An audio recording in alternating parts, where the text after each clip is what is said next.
Mheshimiwa Spika, asante sana. Nasimama kuunga mkono mswada wa marekebisho ya makosa ya kijinsia kama ilivyopendekezwa katika mswada huu wa marekebisho katika kifungu cha 46A kupitia uhamisaji wa umma kuhusu makosa ya kijinsia. Tutakuza utamaduni wa heshima, kuzuia unyonyaji wa makundi yaliyo katika mazingira hatarishi, kupunguza unyapaa unaozunguka makosa ya kijinsia na kukuza usawa wa kijinsia. Hata hivyo, ninapofikia kuanzisha kwa programu za kulinda, kuhifadhi na kuendeleza haki ya elimu kwa waathiriwa wa makosa ya kijinsia, wakiwemo waathiriwa wa mimba za utotoni, pia napendekeza mamlaka za uchunguzi zihusike kikamilifu katika kutekeleza sheria dhidi ya wahusika ya makosa. Mheshimiwa Spika, katika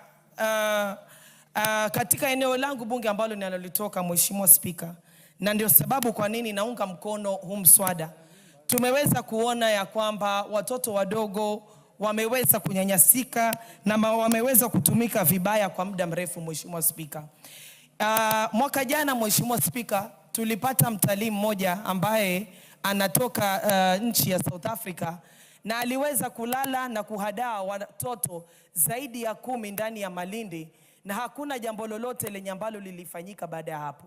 Kwa hivyo mimi naunga mkono hii mswada kwa sababu hata wale ambao walikuwa wameathirika, Mheshimiwa Spika, hawakujua baada zile athari ambazo walikuwa wamefanywa na huyu mzungu, hawakujua ni jinsi gani ya kuweza kujibeba, kuweza kwenda polisi na jinsi gani ya kuweza kutetea haki zao, Madam Speaker.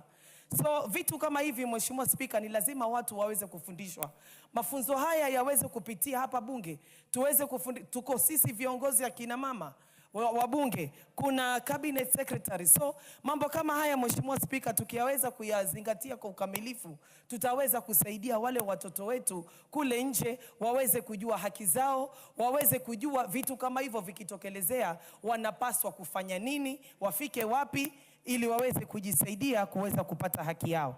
Mheshimiwa Spika, pia vile vile naona katika mitandao ya kijamii kuna watu kadhaa ama kuna mzungu kadhaa mwenye ambaye hatoki katika Kenya yetu na anazunguka huko nje, Mheshimiwa Spika, na inasemekana ya kwamba ameweza kuhadaa na kulala na wanawake wetu wengi, na naomba serikali iweze kutukulia hatua na sheria iweze kufuata mkondo wake, Mheshimiwa Spika, ili yule mtu ambaye ameweza kufanya masuala kama haya aweze kushikwa.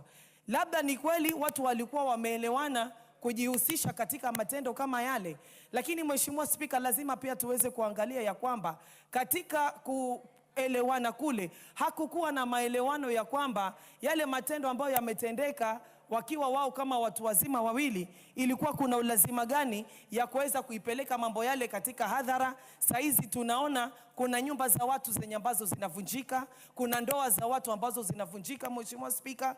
Kwa hivyo vitu kama hivi, Mheshimiwa Spika, tuko na ulazima ya kuweza kupigilia msasa, ya kuweza kusaidia wananchi wetu, ya kuweza hata juzi, Mheshimiwa Spika, tumesikia kule na naendelea kufuatilizia na mapolisi wangu sehemu za Watamu, tumesikia ya kwamba kuna mzee wa zaidi ya miaka 75 ameweza kulala na kumuhadaa msichana mdogo wa miaka 15, Mheshimiwa Spika.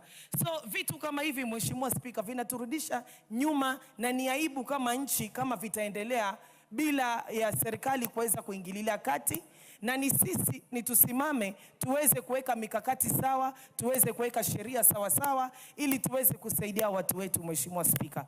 Kwa hivyo mimi naunga kikamilifu mkono hii sheria hii ili tuweze kuokoa watu wetu na tuweze kujua ni jinsi gani venye ambavyo tutawasaidia. Asante sana, Mheshimiwa Spika.